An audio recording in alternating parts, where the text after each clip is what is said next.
学中医前吃橙子，橙子拿来就吃，不管寒凉，一吃一大堆，加重脾胃负担。学中医后才知道，橙子味甘、酸、性凉，具有生津止渴、开胃下气的功效。今天分享橙子的4种养生吃法。1.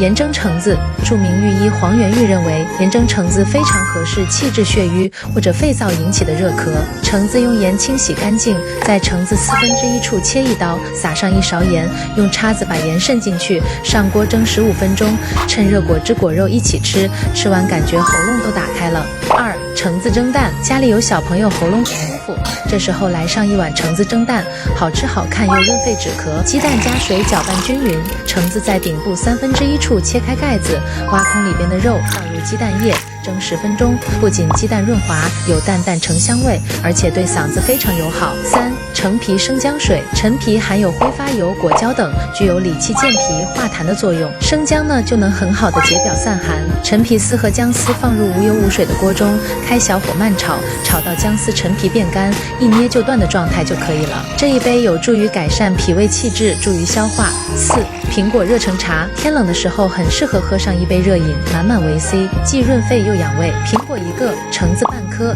加入800毫升清水，水开后煮10分钟，加入3克红茶，再煮3分钟，满满的果香，暖胃养生。有小肚肚的姐妹不要错过。